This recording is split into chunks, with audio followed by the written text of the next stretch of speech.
I hated it. You had to wear a uniform and everybody's out partying and you have to get up early in the morning and, the course load was pretty heavy. But I have this schedule from my senior year of college, and it says literally that the name of it is Schedule from Hell. And it's like every hour for 24 hours is mapped out. And so it actually taught me really great discipline where I had to get up every morning. I had to be on a schedule, had to, work out. And at the time, I really did not like it. It was a very, not natural thing to be so disciplined and have so much structure in your time management. But now 20 years later, I kind of view it as my superpower, and that hey, every morning I get up at 4:30, I write for 2 hours, then I go for a run, and then I'm able to start my day job. And surprisingly, that 2 hours in the morning is like my favorite time in the whole universe, where I just kind of get lost in my writing and I'm able to, really just be alone in my thoughts in a way that's very hard to do in this like super connected day and age. In terms of writing, I had, when I got done with my second tour to Iraq, I took about 6 months off and I wrote a historical fiction novel called Senator's Son, based on my on my deployments to Iraq. And it was a very cathartic experience in that I was just, it's probably not great literature, but I was just putting down, dealing with certain emotions, but really feel like a novel is a way where you can tell the best, story. And so that was a great kind of first experience. As I, entered the corporate world, 10 years went by and I hadn't written anything. And I really felt like, man, this is a key part of what I would like to explore creatively. There's this, a couple of these things on in different books and interviews where people say, when people are near the end of their life, they ask, do you have any regrets? And they're usually, I wish I would have spent more time with family. I wish I would have taken more risks. And one consistent one is people generally say, I wish I would have done something more creative as a musician or as an artist or some endeavor. And so having not really done anything creative for 10 years, I didn't want to wake up 50 years from now and say I had this missed opportunity. Sure. Now, that's... I have somewhere, if I didn't throw it out in some move, I don't think I did, but somewhere I have what my first novella is. And they always say you gotta at least exercise whatever your first work is, right? If you're gonna take it seriously, whatever you write the first time is going to, you basically write yourself out of your influences, right? So your first thing is going to be a total amalgamation of whatever your favorite works were, right? So in my case, it was somehow Douglas Adams meets Woody Allen, and sounds awesome. Kurt Vonnegut thing, right? Yeah, but it's totally a product of those influences, and then you begin to find your own voice. And having taken a 10-year break, how do you got that first novel under your belt? How many people did you show it to? Just out of curiosity. The first novel? Yeah.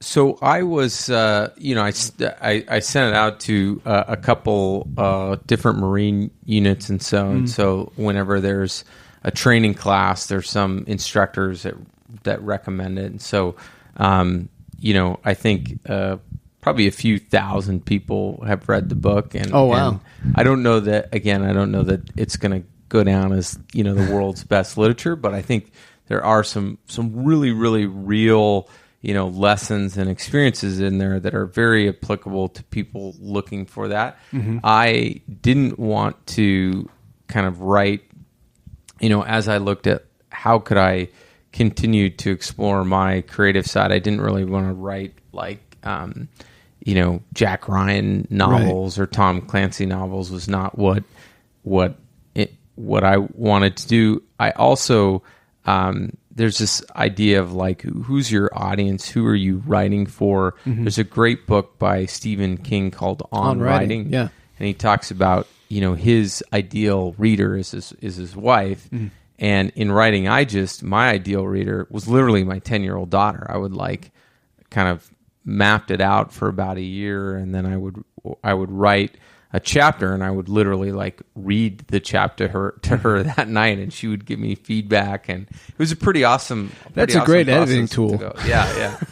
So she was not only like my ideal reader, she was literally the person I was writing it for and reading it to as I went. So you knew your ideal audience, and you could actually take it to your ideal audience and get your feedback. That's pretty impressive. I got to say, a few thousand people reading your first book is on the high side. I think I showed a few friends of mine, and they gave some positive feedback, and then I was like, it's crap, and threw it in a drawer somewhere. So that's so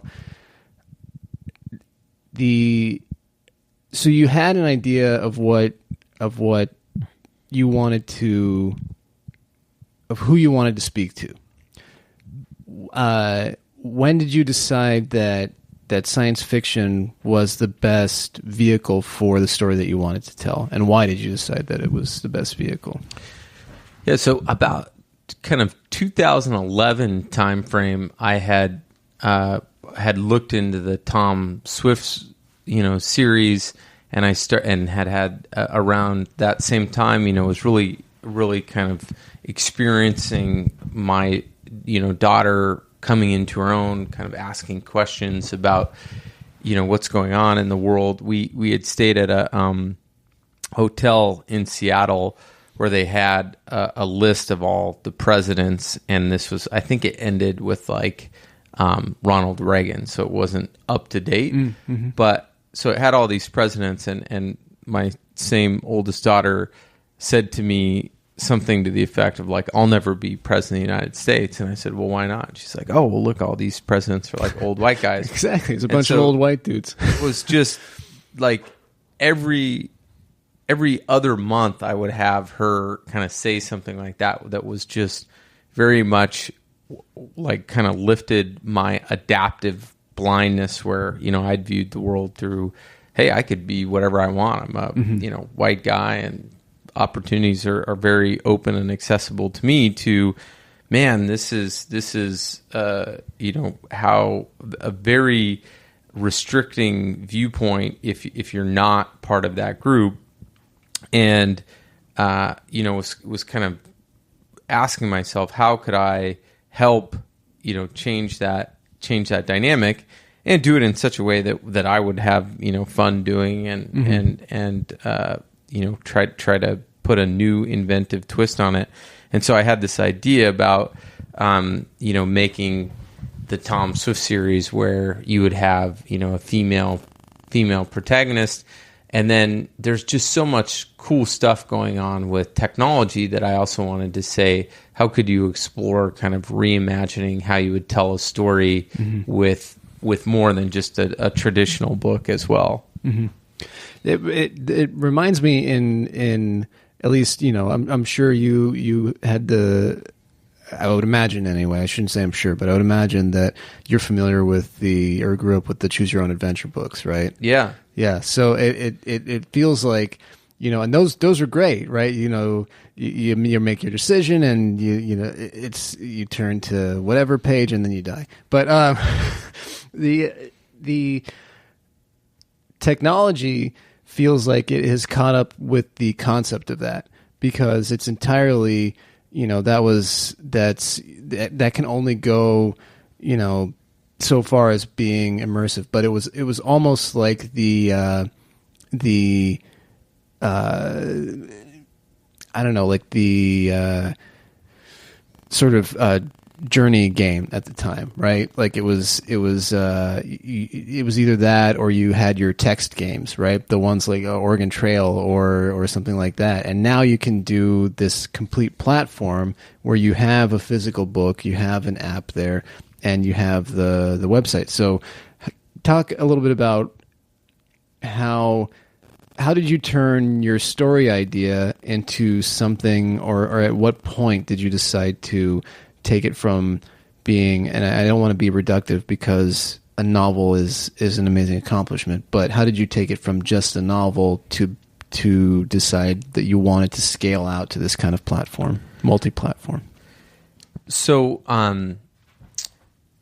yeah, I had written the first draft of the novel, and I was also just, seeing how my kids were interacting with their iPads and my nieces and nephews, some of the fun, engaging apps that they were using. And with the today's e-reader is awesome. As I'm traveling, it's great to be able to have 5,000 books at my fingertips, but it really hasn't innovated much in terms of bringing. You can imagine the first time somebody put pictures in a book, that was probably a big Right. deal.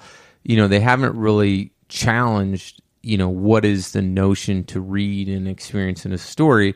And I'm actually a story purist. I think that you should have kind of an arc, and that creates, really these big emotional payoffs where you can walk with the characters and feel their pain. And if the reader has too much agency where they're making decisions, I think it's hard to hit those crescendos. So, I think there is a lot of value as a storyteller to have kind of one narrative arc where, you go on this hero's journey, or, you're really just following one protagonist that's desperately trying to follow a goal. I think that those are probably the most impactful stories.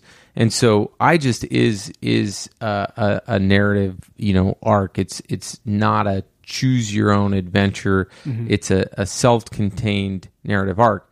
However, I thought there was a ton of room to do some innovation in terms of bringing that experience to an app. And so we have about 30 beautiful sci-fi illustrations that go throughout the book, and it really adds to kind of this world building.